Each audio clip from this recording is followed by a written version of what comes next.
생의 마지막 순간에 부처님께서 주변에 모여있는 제자들을 바라보셨다고 해요. 목소리는 작았지만 마치 우레처럼 마음속 깊이 울렸죠. 흩어지지 말고 경각심을 놓지 않으면 깨달음을 얻을 것이다. 이 말씀은 부처님께서 이 세상에 남긴 마지막 가르침이자 해탈로 가는 귀중한 열쇠가 되었습니다. 부처님의 숱한 지혜로운 가르침 중에 공개적으로 자주 논의되진 않지만 조용히 전해 내려오는 한 문장이 있습니다. 성성을 대하는 가장 현명한 방법은 그것을 내려놓는 것이다. 이건 단순히 억제하거나 눌러두라는 뜻이 아니라 욕망의 본질을 깊이 통찰하라는 가르침입니다. 대부분의 사람이 욕망을 충족하려 애쓰지만 부처님께서는 그 욕망을 꿰뚫어보고 넘어서야 비로소 진정한 자유에 다다를 수 있다고 하셨습니다. 이 두 가지 가르침은 겉보기엔 단순해 보이지만 사실 우리가 살아가며 맞닥뜨리는 가장 근본적인 도전을 꿰뚫고 있습니다. 늘 변화하는 세상 속에서 어떻게 진정한 평과 자유를 찾을 수 있을까요? 우리는 매일 자신을 해치고 있다는 걸 눈치채셨나요? 칼이나 무기로가 아니라 바로 산만함과 부주의함이라는 태도로 말입니다. 부처님은 우리가 하루하루 스스로를 가두고 괴로움을 만들어내는 모습을 꿰뚫어 보셨습니다. 그 근원은 오직 하나, 바로 우리의 산만함과 경각심 부족이죠. 한번 상상해 보세요. 좁은 길을 걸으면서도 계속 휴대전화를 들여다보다가 갑자기 넘어져 버렸습니다. 그때 대부분은 돌이나 길탓을 할지 모르지만 사실은 자신의 집중 부족 때문이죠. 우리의 삶도 똑같습니다. 다만 훨씬 더 복잡하고 큰 차원에서 계속 넘어지고 있습니다. 부처님께서는 우리의 산만함이 두 가지 차원을 가진다고 지적하셨습니다. 하나는 지금 내가 실제로 무엇을 하고 있는지 분명히 인식하지 못한다는 것, 또 하나는 내가 하는 행위의 결과를 부인하거나 아예 이해조차 못한다는 겁니다. 마치 눈을 감은 채 차를 몰면서도 사고가 나지 않길 바라는 것과 같아요. 그리고 그 밑바탕에는 매 순간 우리는 스스로의 경험을 적극적으로 창조하고 있다는 깊은 통찰이 깔려 있습니다. 삶이란 단순히 우리에게 닥치는 사건들의 연속이 아니라 우리가 매 순간 직접 참여해 만들어가는 과정이라는 거죠. 재료는 과거에서 올 수 있겠지만 우리는 그 재료를 이런 감정, 저런 생각으로 끊임없이 재구성하고 그 결과를 스스로 체험합니다. 이건 결코 추상적인 철학 이야기가 아니라 매 순간 우리가 어떻게 살아가는지에 관한 구체적인 진실입니다. 부처님의 가르침 중에 핵심적인 개념으로 오온이 있습니다. 이는 이론적인 설명이 아니라 우리가 스스로의 경험을 어떻게 창조하는지 밝히는 비밀 같은 거예요. 마치 손에 들고 있는 점토 한 덩어리를 떠올려 보세요. 그 자체는 무한한 잠재력입니다. 하지만 그것으로 꽃이나 동물, 혹은 단순한 공 모양을 만들 수도 있죠. 우리의 경험도 비슷합니다. 가능성의 세계에서 실제 경험으로 변화해가는 과정이죠. 부처님께서는 이 오온 중에서도 행운을 가장 핵심적인 요소로 보셨습니다. 행운은 나머지 요소들을 계속해서 만들어내는 마술사와 같습니다. 잠재적인 재료에서 형태, 즉 생물질, 수감수, 상인식, 식의식을 이끌어내죠. 예를 들어 호숫가에 앉아 아름다움을 느낄 때 그 감각은 호수 자체만의 본질이라기보다는 빛과 물결, 주변 환경을 우리가 아름답다고 해석하고 재구성한 결과입니다. 어려움을 만나 고통스러울 때도 마찬가지예요. 그 고통 역시 단순히 객관적으로 있다기보다 그 상황을 내가 어떻게 해석하고 받아들이느냐에 따라 달라집니다. 더 놀라운 점은 이렇게 나타난 오온이 우리의 의식에 떠오르면 우리는 곧바로 자아감을 만들어낸다는 겁니다. 나는 이렇다, 나는 저렇다 하고 말이죠. 마치 아이가 블록으로 성을 쌓고는 이건 내 왕국이야 라고 외치는 것처럼 우리는 오온으로 나를 구성해 놓고 그걸 나라고 믿습니다. 그리고 그 나로 인해 기뻐하기도 하고 우울해하기도 하죠. 바로 이 지점이 우리가 괴로움의 함정에 빠지는 중요한 순간입니다. 부처님께서는 더 깊은 진실을 깨달으셨습니다. 우리가 만든 자아감이란 바람에 펄럭이는 깃발 같아서 계속 변하고 일관성이 없다는 거예요. 아침에 눈을 떴을 때의 나, 일하는 나, 친구들과 어울릴 때의 나, 혼자 있을 때의 나. 각각 미묘하게 다릅니다. 현대 심리학에서나 말할 법한 이야기를 이미 2500년 전 부처님이 꿰뚫고 계셨던 셈이죠. 문제는 이렇게 계속 만들어내는 자아가 본질적으로 허약하고 불완전하기 때문에 우리를 자주 괴로움으로 몰아넣는다는 겁니다. 나는 성공한 사업가야라는 자아 이미지를 예로 들어볼까요? 그 자아는 우리 행동을 이끌어주지만 동시에 우리를 묶어버리는 쇠사슬이 되기도 합니다. 사업이 실패하면 단순히 금전적인 손실만이 아니라 내가 누구인지에 대한 근본적인 흔들림이 일어나죠. 내가 누구인가에 대한 이미지가 무너지는 고통이 더 크거든요. 부처님께서는 이런 현상을 간단하지만 깊은 비유로 설명하셨어요. 우리가 어떤 생명의 계약서를 쓴다고 했을 때 대부분은 그 계약서의 세부 조항을 제대로 살피지 않는다는 겁니다. 그런데 그 세부 항목에는 이렇게 쓰여 있어요. 네가 창조하는 모든 것은 반드시 소멸할 것이다. 물질적인 재산, 관계, 명성, 그리고 자아 이미지까지 어떤 것도 늙음, 질병, 죽음이라는 법칙을 피할 수는 없습니다. 그런데도 우리는 그것을 붙잡으려 애쓰죠. 그 모습은 마치 흐르는 모래를 꽉 쥐려 애쓰는 꼴이고 결국 더 깊이 빠져들 뿐입니다. 이 점을 깨달으라고 권하는 이유는 절망하라는 게 아닙니다. 오히려 정확한 실상을 보라는 거죠. 우리가 자아를 어떻게 만들어내고 왜 그것이 괴로움의 원인이 되는지 알면 그 괴로움을 넘어설 길을 찾을 수 있으니까요. 매여 있는 근본 이유를 알아야 비로소 자유로워질 수 있습니다. 제가 지금 무슨 생각을 하고 있나요? 하고 물으면 여러분은 잠시 멈춰서 스스로를 관찰해야 답을 할 수 있을 겁니다. 이 멈춤이 바로 생각에 휩쓸려 있는 상태에서 생각을 자각하는 상태로 전환되는 순간입니다. 부처님의 가르침은 이 전환을 지속해서 훈련하라는 겁니다. 가끔 떠오르는 자각이 아니라 가능한 한을 유지하라는 것이죠. 흔히 지금 이 순간에 머무는 것을 단순히 삶의 아름다움을 누려라라고 이해할 수도 있지만 부처님께서는 훨씬 더 깊은 의도를 담으셨습니다. 지금 이 순간을 정확히 보는 건 내가 스스로의 경험을 어떻게 창조하고 있는지 알아차리기 위한 것입니다. 그리고 어떤 창조는 괴로움을 만들고 어떤 창조는 괴로움을 줄여주는지를 구분하는 거죠. 마치 예술가가 작품을 감상하기만 하는 게 아니라 스스로 어떻게 붓을 움직였는지 살펴보면서 어떤 터치가 조화를 이루었고 어떤 터치가 균형을 깨뜨렸는지 관찰하는 것과 같아요. 그래야 작품이 점점 더 완성도 높아지는 법이니까요. 그래서 부처님께서는 매 순간 우리 스스로에게 물어보길 권하셨습니다. 나는 지금 더 큰 괴로움을 만들고 있는가? 아니면 괴로움을 없애는 방향으로 나아가고 있는가? 예를 들어 어떤 어려움이 닥쳤을 때 우리는 즉각적으로 분노하거나 거부감부터 느낍니다.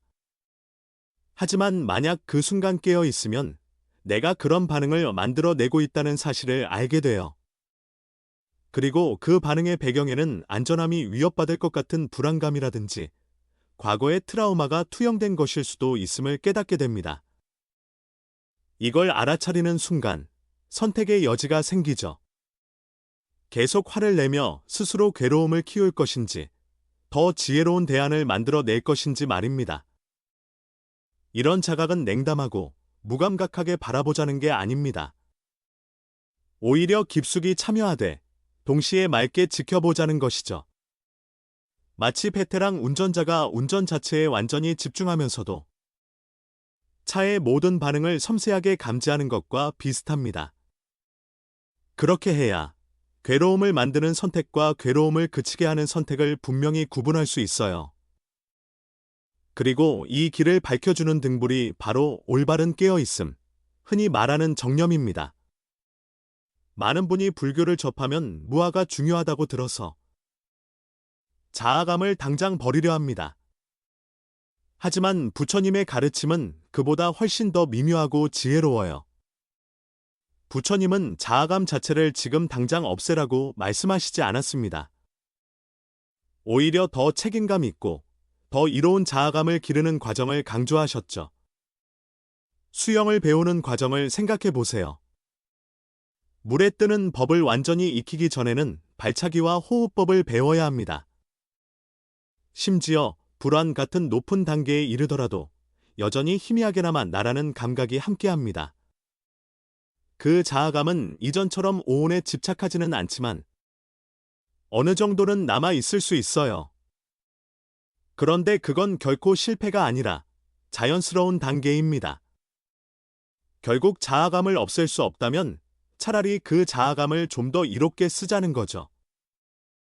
부처님께서는 착한 일을 하려는 나를 키워라, 매 순간 지혜롭게 행하려는 나를 만들어라 하고 가르치셨습니다. 우리의 말과 행동뿐 아니라 마음속에서 일어나는 생각조차도 선하게 이끌고자 하는 자아감이 필요하다고 하셨어요. 예를 들어 앉아서 명상할 때 나는 제대로 집중해 보려고 하는 명상자야 라는 자아감은 다른 수많은 나보다 훨씬 더 건설적이고 유익합니다. 그러니 그것이 도움이 된다면 당분간 붙들고 있어도 좋습니다. 강을 건너려면 배가 필요한 것처럼 아직 중간 지점인데 배를 버리는 건 어리석은 일이니까요. 이처럼 현명한 자아감은 고통의 이 언덕에서 해탈의 언덕으로 데려다주는 배와 같습니다. 이건 타협이 아니라 인간 심리에 대한 아주 깊은 이해예요. 우리가 점차 더 미묘한 진실을 보려면 일정 정도의 건강한 나라는 토대가 꼭 필요하거든요. 부처님 가르침의 핵심 실천 중 하나가 바로 호흡과 하나 되는 법입니다. 단순히 호흡을 지켜보는 수준이 아니라 호흡 안으로 깊이 녹아드는 체험을 말해요. 예를 들어 명상할 때 호흡하는 나와 호흡 자체를 억지로 분리하려 들지 말고 둘이 하나로 녹아들게 하라는 겁니다. 마치 멋진 음악에 완전히 빠져서 듣는 사람이 사라지고 음악만 흐르는 것 같은 상태를 떠올리면 돼요. 부처님은 여기서 한 생생한 비유를 드셨습니다. 녹인 버터가 빵에 스며들듯 알아차림도 호흡의 모든 결에 스며들어야 한다. 버터가 빵 표면에만 머무는 게 아니라 그 속까지 촉촉이 배어드는 것처럼 우리의 깨어있음도 호흡의 구석구석은 물론 몸 전체에 가득 퍼져야 한다는 거예요. 코끝, 가슴, 배, 심지어 손끝과 발끝까지 호흡이 살아있다는 걸 직접 느껴보라는 거죠. 이건 딱딱하게 주시하는 게 아니라 부드럽고 포근하게 포용하는 방식의 주의력이에요. 이런 상태에 들면 오온이나 자아를 바라보는 방식이 전혀 달라집니다. 그 모든 것이 굳고 분리된 덩어리가 아니라 끊임없이 흐르고 서로 스며드는 과정처럼 느껴지죠. 그리고 지금 이 순간 나는 더 이로운 형태를 만들어 가고 있음을 깨닫게 돼요. 스스로에게 더 적은 괴로움을 가져오는 방향으로 가고 있다는 거죠. 이건 단순히 휴식법이 아니라 실제로 마음을 변형하고 치유하는 수행입니다. 마음을 억누르는 게 아니라 더욱 깊이 이해하고 지혜롭게 이끌어가는 연습이죠. 호흡의 바다에 잠겨 있을 때 우리는 내면의 평화로 가는 문을 발견하게 됩니다. 부처님 가르침에는 신중히 다루지 못하면 내려놓을 수 없다.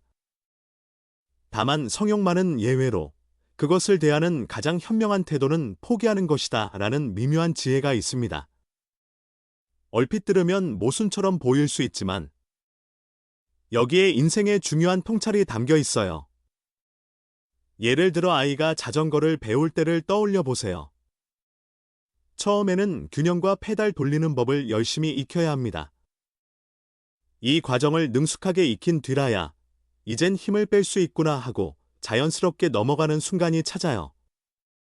배우기 전부터 균형 따윈 집어치워 라고 하면 자전거를 탈 수 없겠죠. 그런데 부처님은 성욕의 경우만은 달랐습니다. 성욕을 키워서 능숙하게 다루려 하기보다는 처음부터 내려놓아야 한다고 강조하셨죠. 이건 도덕적 비난 때문이 아니라 욕망의 특성 자체가 그리하면 그 힘이 약해지고 마음이 훨씬 자유로워지기 때문입니다. 그 외에 다른 부분들 무엇을 붙잡고 놓아야 하는지, 어디에 집착하고 어디에 놓아야 하는지는 더 유익하게 다루는 기술이 필요합니다. 예를 들어 나의 마음은 어디에 집착해야 할까? 라고 물었을 때 부처님은 깨어 있음과 집중, 그리고 호흡이나 더 깊은 선정 상태 등 괴로움을 줄여주는 대상을 붙들라고 하셨습니다. 옛 비유에 용문을 붙들고 날아오르는 새 이야기가 있습니다. 그 문이 손잡이를 붙잡아야 문이 열리고 문이 열려야 바깥으로 날 수 있다는 것이죠. 우리의 수행도 이와 같아서 괴로움을 완전히 없애기 전까지는 어떤 선한 집착이 필요하다는 겁니다.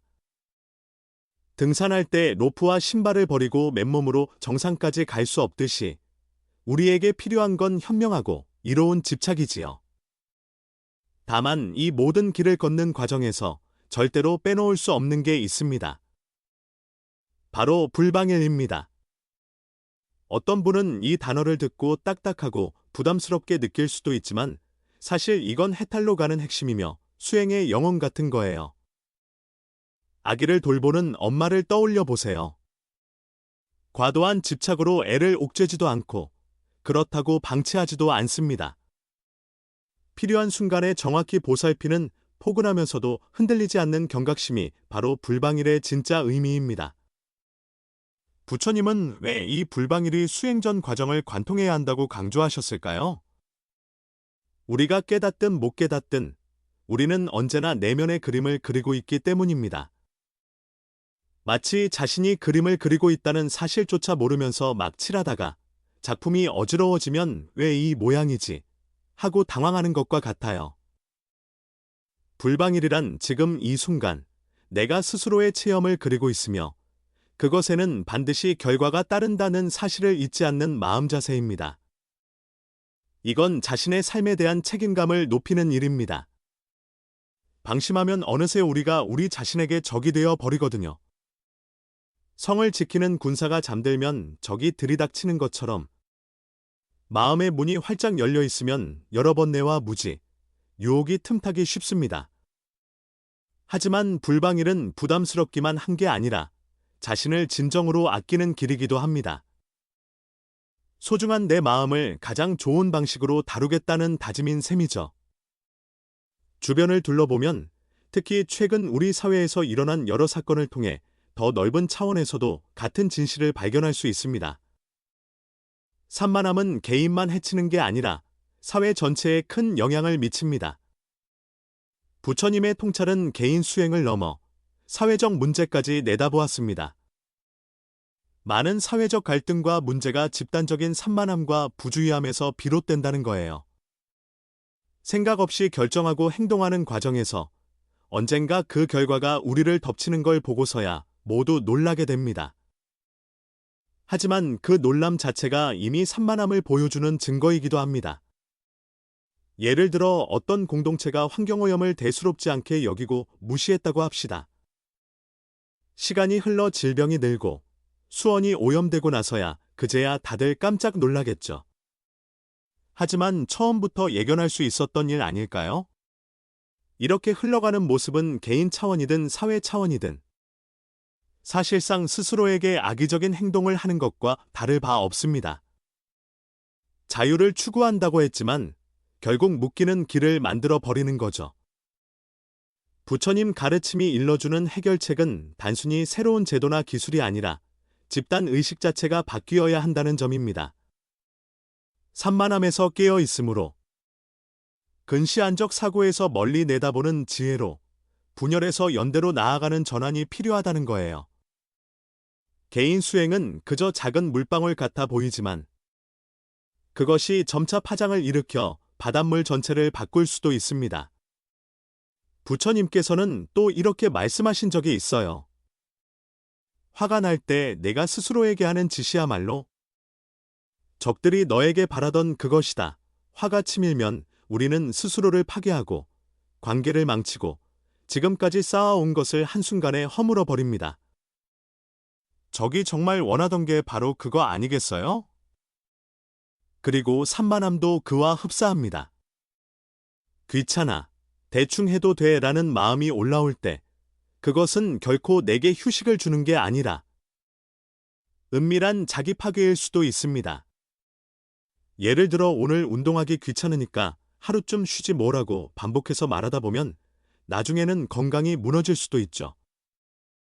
정말로 나를 아끼는 행동은 때론 약간의 귀찮음이나 불편을 감수하더라도 경각심을 유지하는 쪽이라는 겁니다. 부처님은 이런 마음의 마왕이 어떻게 개인과 사회를 무너뜨리는지, 그리고 그 반복되는 패턴을 정확히 짚어내셨어요. 우리가 괴로움을 만드는 데 있어 가장 극적인 예가 분노라면 산만함은 그보다 훨씬 은밀하고 긴 시간에 걸쳐 작동하기에 더 위험할 수도 있습니다. 한 번의 폭발로 오랜 관계를 망치는 것도 무섭지만 산만함이 쌓여서 서서히 인생을 좀먹는 것도 치명적이지요. 둘 다 결국 자신을 적대시하는 태도이며 부처님은 여기에서 벗어나는 길로 사랑 가득한 주의력을 제안하신 겁니다. 무작정 자책하거나 죄책감에 빠지기보다 부드럽고 단호한 눈으로 이 마음의 흐름을 포착하고 더 지혜로운 선택으로 이끌라는 것이죠. 정념과 집중을 닦으라고 하면 왠지 할 일이 하나 더 늘어난 것 같아 부담스럽게 느껴지기 쉽습니다. 하지만 부처님께서는 이것이야말로 오히려 우리에게 힘과 즐거움을 주는 창조의 원천이라고 강조하셨어요. 하루 종일 무거운 짐을 지고 옮겨야 한다고 상상해 보세요. 적절한 도구 없이 맨몸으로만 하면 지치고 짜증 나겠죠. 하지만 수레나 지뢰 같은 도구가 있으면 훨씬 수월해집니다. 선정이 바로 그런 도구와 같은 역할이에요. 마음의 청량함과 안정감을 주어 경각심을 유지하는 일이 고통스럽지 않고 오히려 기쁨이 되도록 만들어줍니다. 선정은 세 가지 핵심 역량, 즉 정념, 경각심, 그리고 통찰력을 기르게 해줍니다. 정념은 뭐가 중요한지 잊지 않는 힘이고 경각심은 지금 벌어지는 일을 놓치지 않고 볼 수 있는 힘, 통찰력은 그 안에 담긴 인과를 꿰뚫어보는 힘이죠. 이 세 가지가 결합되면 어둠 속을 밝혀주는 등불처럼 우리의 앞길을 환하게 비춥니다. 이 상태는 잔뜩 긴장하고 불안해하는 게 아니라 오히려 편안하고 유연하게 깨어있는 모습이에요. 숙련된 음악가는 매 음표마다 불안하게 매달리지 않아도 자연스럽게 훌륭한 연주를 하잖아요. 초보자는 한 음 한 음에 신경 쓰느라 힘들지만 대가가 되면 음악과 하나가 되어 자유롭게 흐릅니다. 수행도 이와 비슷합니다. 깊어지면 깊어질수록 더 미묘한 잡음이나 산만함을 감지하게 되고 그건 더 높은 배율로 세상을 보는 것 같은 과정이에요. 그 과정에서 발견하는 모든 것들이 사실 한 걸음씩 자유에 가까워지는 증거입니다. 부처님의 궁극적인 목표는 완전한 해탈입니다. 그러나 그 지점에 이르는 길에서는 한순간도 불방이를 놓지 말아야 한다고 강조하셨습니다. 부처님께서 마지막으로 남긴 당부 역시 그 점을 분명히 하고 있죠. 불방일이야말로 깨어남으로 가는 길이라는 겁니다. 에베레스트 꼭대기에 거의 다다른 등반가를 생각해 보세요. 정상에 가까워질수록 더욱 세심한 집중이 필요하죠. 작은 실수 하나가 치명적일 수 있으니까요. 마찬가지로 수행이 깊어질수록 불방일이 더 중요해집니다. 이 시점에서 많은 사람이 겪는 유혹은 이제 그만 옛날 방식으로 돌아가고 싶다는 마음입니다. 수행이 깊어지다 보면 내가 애써 외면했던 내면의 모습들을 마주하게 되거든요. 그게 불편하고 힘들어서 다시 뒤돌아가고 싶어질 수 있죠. 하지만 부처님은 명확하게 말씀하셨어요. 옛날 방식으로 돌아간다면 다시 그 괴로움을 만들 뿐이다. 유일한 길은 앞으로 나아가는 것이다. 결국 길은 좁고 양옆이 절벽 같은 곳을 지나가는 것과 비슷해요. 뒤로 돌아갈 수도 없고 주저앉을 수도 없습니다.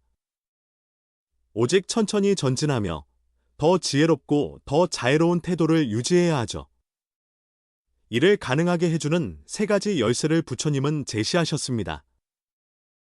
그것은 바로 선한 의도, 정념, 그리고 굳은 결심이에요. 선한 의도가 방향을 잡아주고 정념이 깨어있게 해주며 결심이 전진할 동력을 줍니다. 이 세 가지가 결합된 모습이 곧 불방일이며 산만함에서 벗어나고자 하는 마음가짐의 결정체입니다.